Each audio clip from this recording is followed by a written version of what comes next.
Hello my dear sweet hearts, कैसे हैं आप सब। आई होप आप सब बढ़िया ही होंगे। सबसे पहले तो हमें माफ़ कर दीजिए कि कल हम आए नहीं, और कर दीजिए माफ़ यार, ऐसा क्या कर रहे हो। इस बालक से थोड़ी बहुत गलती हो जाती है, कोई बात नहीं कोई बात नहीं। खैर आगे बढ़ते हैं हमारी स्टोरी की तरफ। अभी तक आपने इसका प्रीवियस पार्ट नहीं सुना है तो सुनकर आइए, तब तक हम आगे बढ़ते हैं। तो हमने सुना था कि आरुषि किसी को कॉल करती है। कॉल करने के बाद वो कॉल कट करती है और वो अपने घर जाती है, और उसके पास जो कुछ भी गहने थे, जो उसकी मम्मी के थे और जो उसके थे, वो सब लेती है और ज्वेलर्स की दुकान पे जाती है।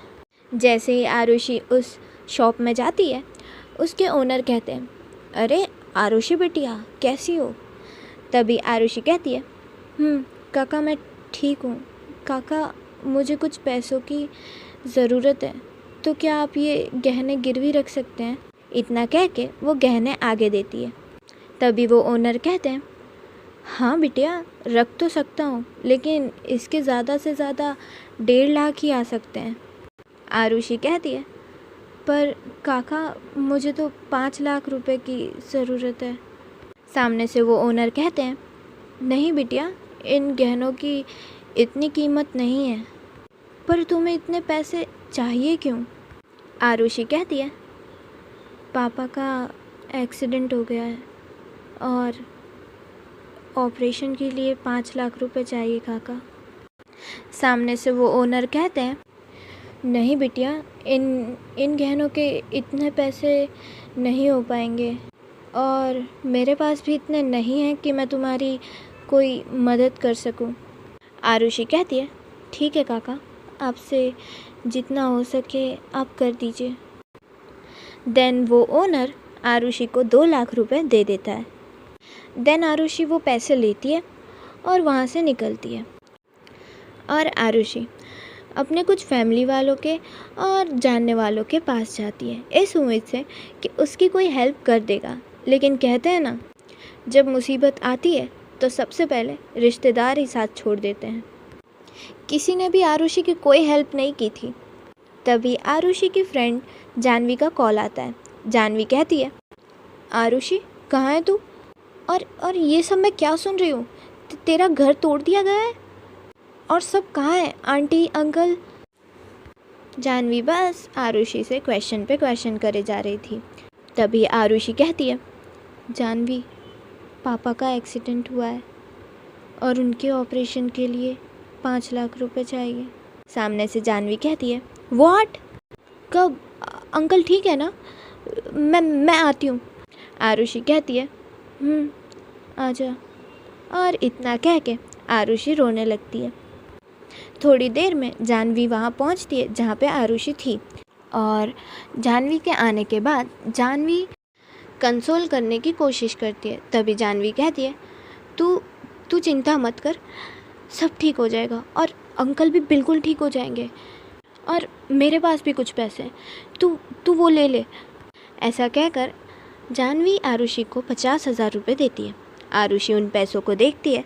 आरुषि कहती है, नहीं इन पैसों से कुछ नहीं हो सकता, हमें पापा के ऑपरेशन के लिए 5 लाख रुपए चाहिए। मुझे कुछ समझ नहीं आ रहा है, क्या करूं, कहाँ जाऊं। और इतना कहकर आरुषि फिर से रोने लगती है। जानवी उसे गले लगाती है और कंसोल करने की कोशिश करने लगती है। दूसरी तरफ आद्या, जो एक रूम में बैठी थी, जो ड्रिंक कर रही थी, उसके दिमाग में बहुत सारी चीज़ें चल रही हैं। वो ड्रिंक करती जाती है और अपनी दादी के बारे में सोचती है, और फिर सोचती है कि डॉक्टर ने क्या कहा था कि उन्हें कोई भी तरीके का स्ट्रेस नहीं देना है। बस वो इतना सोच ही रही थी कि तभी उसके फ़ोन पर एक कॉल आती है। ये कॉल था सैम का, जो आद्या का फ्रेंड है और सारे इनलीगल काम को वो संभालता है। सैम कहता है, आद्या वो जो कॉन्ट्रैक्ट था ना, वो पकड़ा गया है। आद्या गुस्से में कहती है, व्हाट नॉनसेंस, तुम्हें पता है ना ये नहीं हो सकता, तुम्हें पता है कि वो कितना इम्पोर्टेंट है हमारे लिए। सामने से सैम कहता है, हाँ आद्या मुझे पता है, मैं देखता हूँ कि मैं क्या कर सकता हूँ। आद्या कहती है, देखता हूँ नहीं, तुम्हारे पास 24 घंटे हैं, इन 24 घंटे में उस गद्दार को मेरे सामने लेकर आओ जिसने पुलिस को ये इन्फॉर्मेशन दी, जिसकी वजह से मुझे इतना नुकसान हुआ है, वरना मैं क्या करूँगी तुम अच्छे से जानते हो। सैम कहता है अब शांत शांत आध्या, मैं देखता हूँ। इधर आध्या को और ज़्यादा गुस्सा आ जाता है। वो बहुत ज़ोर से टेबल पे अपना हाथ मारती है। दूसरी तरफ आरुषि जो कुछ सोचती है, उसके बाद वो अपने आंसू पोंछती है और जाह्नवी से कहती है तू हॉस्पिटल जा, मैं आती हूँ। जाह्नवी कहती है क्या हुआ, तू कहाँ जा रही है? आरुषि कहती है मैं आती हूँ।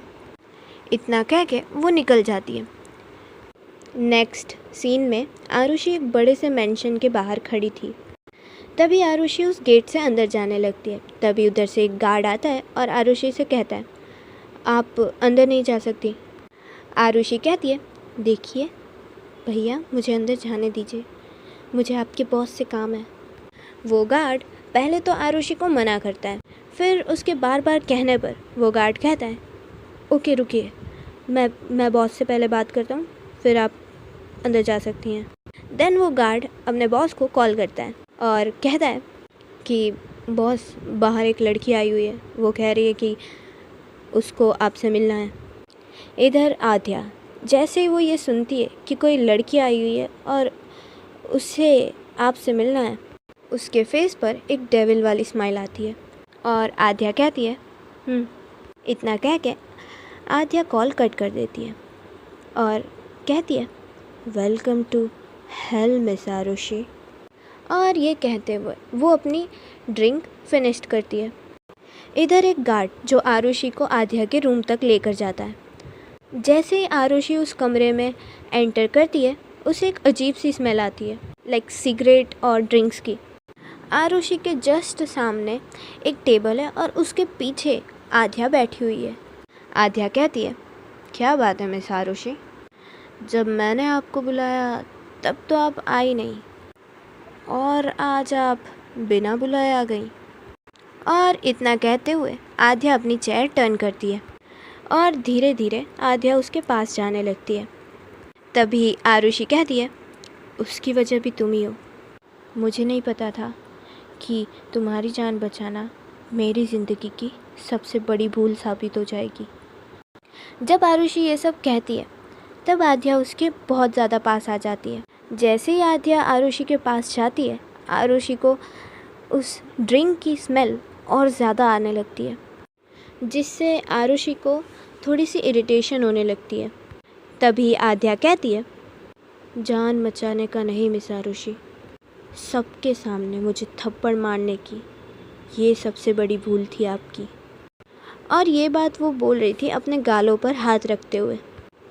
फिर आध्या आरुषि के चारों ओर घूमते हुए कहती है खैर बताइए क्यों आई हैं यहाँ?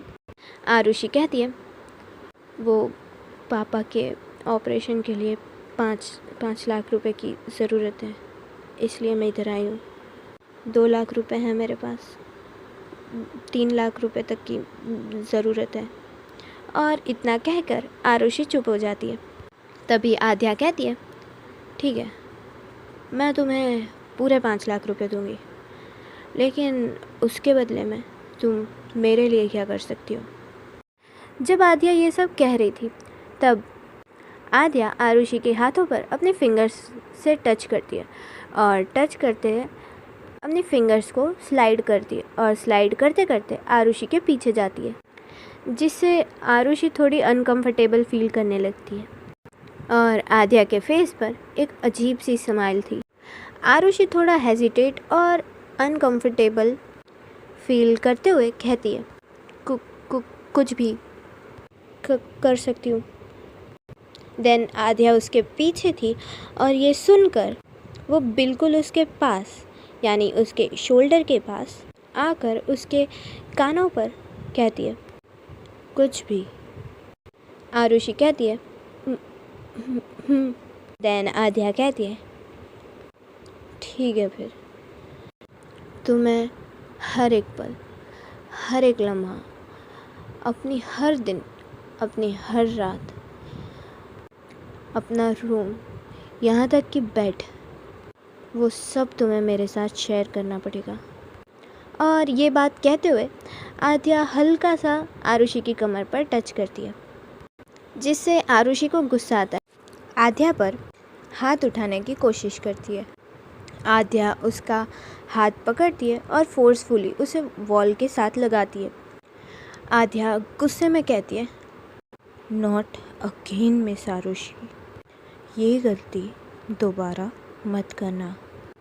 एक थप्पड़ का खामियाजा तुम और तुम्हारा परिवार अभी तक चुका रहा है। दोबारा क्या होगा ये तुम सोच भी नहीं सकती। और ये कहते हुए आद्या आरुषि के हाथों को फोर्सफुली प्रेस करती है। तभी आरुषि कहती है, आद्या छोड़ो मुझे, पेन हो रहा है। आद्या कहती है, अच्छा ये तो अभी शुरुआत है, आगे देखो तुम्हारे साथ क्या होता है। और इतना कह के आद्या आरुषि के हाथों को छोड़ देती है। देन आद्या कहती है, तुम्हें मुझसे शादी करनी होगी। तभी आरुषि कहती है, ये क्या बकवास है, मैं तुमसे शादी नहीं कर सकती। तुम एक लड़की हो और मैं एक लड़की होते हुए दूसरी लड़की से कैसे शादी कर सकती हूँ। तभी आद्या उसके फेस के एकदम पास जाती है, उसके दोनों साइड में अपने हाथ रखती है और आरुषि को कवर करते हुए कहती है,